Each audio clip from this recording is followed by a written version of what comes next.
70년을 자신감으로 가득 차 지배해온 한 나라가 있습니다. 그리고 고작 12년 만에 그것을 모두 무너뜨린 나라가 있습니다. 놀라운 사실은 그것이 바로 우리 한국이라는 것인데요. 한국의 누리호가 어떻게 일본의 70년 우주 자존심을 흔들어 놨는지 그 충격의 전말을 지금 공개합니다.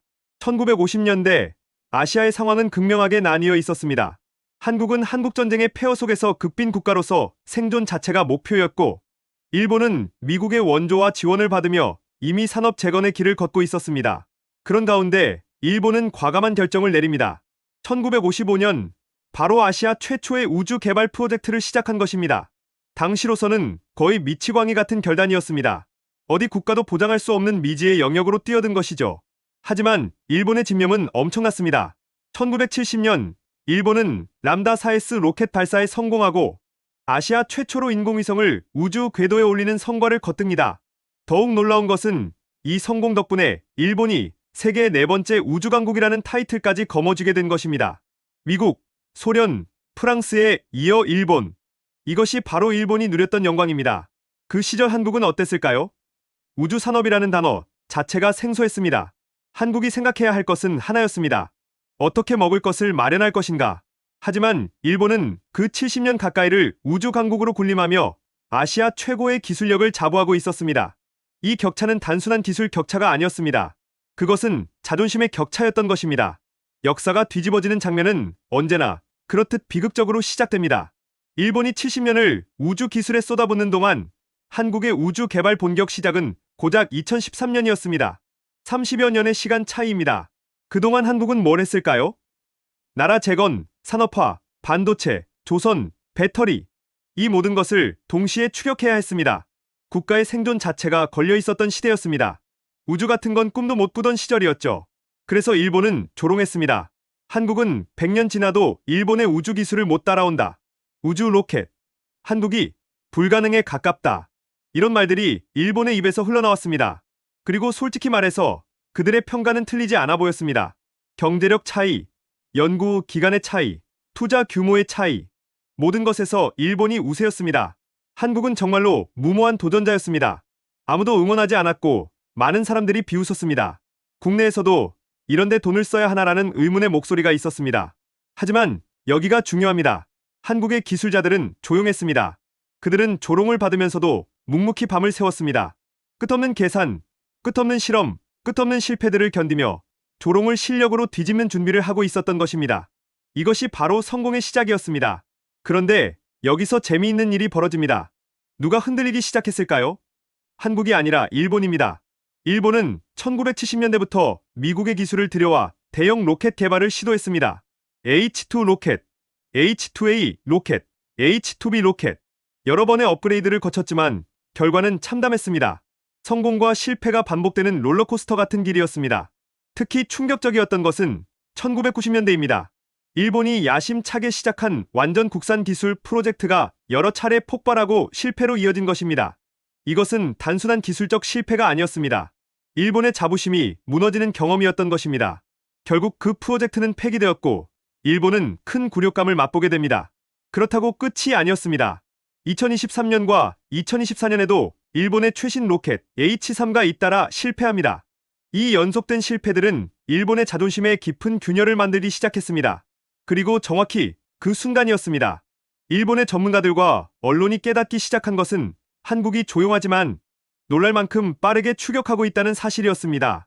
옆에서 누군가가 빠르게 올라오고 있는데 자신들은 제자리에서 흔들리고 있었던 것입니다. 이것이 진정한 충격의 시작이었습니다. 이제 한국의 이야기를 들어봅시다. 2013년 조롱 속에서 시작된 한국의 독자 개발 프로젝트, 2021년 첫 발사, 2022년 2차 발사 성공, 2023년 3차 발사 성공, 그리고 최근의 4차 발사 성공. 짧은 시간 동안 이루어진 이 성과들을 어떻게 표현해야 할까요? 기적이라는 단어도 부족합니다. 왜냐하면 한국이 이룬 것은 역사에서 매우 드문 성과이기 때문입니다.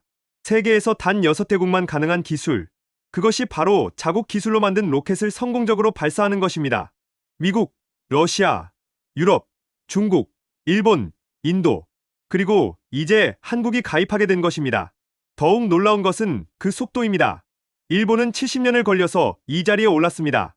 수십 년의 시간, 수조 원대의 투자, 수많은 실패와 좌절을 견디며 도달한 경지였습니다. 한국은 고작 12년입니다. 일본이 70년 동안 쌓은 기술 격차를 한국은 10년 남짓의 압축 발전으로 단숨에 따라잡은 것입니다. 이것을 일본 언론들은 어떻게 표현했을까요? 한국은 기술적 기적을 잃어버렸다. 이 한 줄의 표현 속에 일본의 충격이 모두 담겨 있습니다. 여기서 중요한 질문이 생깁니다. 왜 일본이 이렇게까지 충격을 받았을까요? 단순히 로켓을 쏘는 나라가 늘어났다는 정도의 충격일까요? 아닙니다.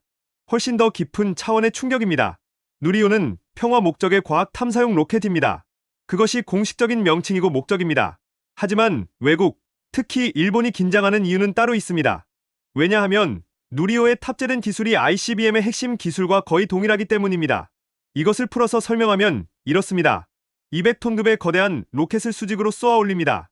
그리고 600km 상공에서 단 몇 미터의 오차로 위성을 배치합니다. 이 정밀도, 이 기술력, 이것은 세계에서 소수의 국가만 가능한 것입니다. 다시 말해, 한국이 이 정도 수준의 정밀, 제어 기술을 가졌다는 것은 국방력의 비약적 향상을 의미하는 것입니다. 일본의 우주 관련 전문가들이 다음과 같이 말했습니다. 누리호는 단순한 우주 로켓이 아니다. 한국의 기술력 전체가 한 단계 올라선 증거다. 이 한마디에 일본의 불안이 모두 담겨 있습니다. 그들이 두려워하는 것은 로켓 기술 자체가 아니었습니다. 한국의 전반적 기술력의 도약이었던 것입니다. 2024년 이후 일본의 주요 언론과 전문가 사회에서 이런 반응들이 쏟아져 나왔습니다. 한국의 로켓 개발 속도가 너무 빠르다. 수십 년 앞서가던 일본이 왜 밀리기 시작했나? 한국이 우주 산업까지 추월하는 건 상상도 못했다. 이것이 일본이 느끼는 충격입니다. 그리고 여기가 정말 중요한 부분입니다. 한국은 이미 일본에게 여러 분야에서 추월당했습니다. GDP, 스마트폰, 반도체, 배터리, 조선, 영화와 드라마 같은 대중문화. 이 모든 분야에서 일본은 한국에게 역전당했거나 격차를 좁혀지고 있었습니다. 하지만 일본에게는 하나의 남은 자부심이 있었습니다. 우주 산업. 이것만큼은 우리가 한국보다 확실히 앞선다. 일본이 지킬 수 있는 마지막 요새였습니다. 반도체로 졌고, 배터리로 졌고, 자동차에서도 밀렸지만 우주 산업만큼은 절대 한국에게 밀릴 리 없다고 생각했습니다. 그것이 일본의 마지막 자존심이었던 것입니다. 그 자존심마저 흔들리자 일본 사회는 충격에 빠질 수밖에 없었습니다. 이것은 단순한 기술 경쟁의 차원을 넘어선 국가적 자부심의 문제였던 것입니다. 70년을 그 자리에서 군림하던 강국이 고작 12년의 도전자에게 밀려날 위기에 처한 것입니다. 이것보다 더 큰 충격이 있을까요? 하지만 여기서 끝이 아닙니다. 한국의 도전은 계속되고 있습니다. 우주산업 전문가들은 이렇게 예측합니다.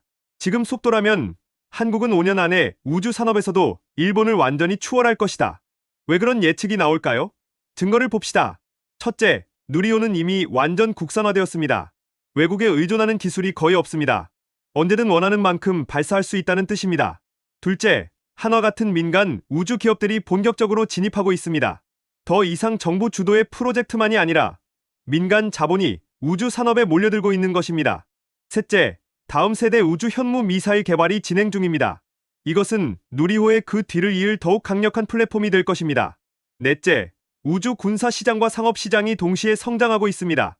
단순한 로켓 발사에서 위성 산업으로, 우주 관광으로, 우주 자원 개발로 영역이 확대되고 있습니다. 그리고 가장 중요한 것, 한국의 우주 개발에 투입되는 기술자들의 연령대가 매우 낮습니다. 젊은 세대들의 혁신 속도는 빠릅니다. 이들이 주도권을 잡으면 한국의 우주 산업 성장은 더욱 가속화될 것입니다. 한국은 이제 단순히 로켓을 쏘는 나라가 아닙니다. 우주 산업 전체의 패러다임을 바꾸는 나라로 성장하고 있는 것입니다. 이것이 바로 일본이 가장 두려워하는 현실입니다. 마지막으로 가장 중요한 것을 말하고 싶습니다. 일본의 충격도 중요하지만 더 중요한 것은 이 모든 성과를 만든 한국 기술자들의 헌신입니다. 밤샘 연구, 반복되는 실패, 끝없는 조롱, 국내에서도 해외에서도 받아야 했던 수많은 의심의 눈초리, 그 모든 것을 견뎌낸 뒤 만들어낸 결과물, 그것이 바로 누리호입니다. 누리호는 단순한 로켓이 아닙니다. 그것은 한국 기술자의 정신력 그 자체입니다. 그것은 70년을 12년으로 압도한 불굴의 의지입니다. 그것은 대한민국 과학기술의 미래를 여는 열쇠입니다. 50대, 60대, 70대 세대 여러분의 마음을 울리는 메시지는 하나입니다. 우리가 이룬 이 기적은 아직 시작일 뿐입니다. 반도체에서, 배터리에서, 조선에서 일궈낸 성공들, 그리고 이제 우주에서도 시작된 한국의 도전, 이것들이 모두 모여 한국을 진정한 과학기술 강국으로 만들어갈 것입니다. 미안하지만 일본의 자존심은 더 이상 이전 같지 않을 것입니다. 한국은 계속 나아갈 것이고 우주 산업에서도 그 선두가 될 것입니다. 이것이 우리가 봐야 할 미래입니다. 이 영상이 도움이 되셨다면 다음 영상에서 더 다양한 이야기로 찾아오겠습니다.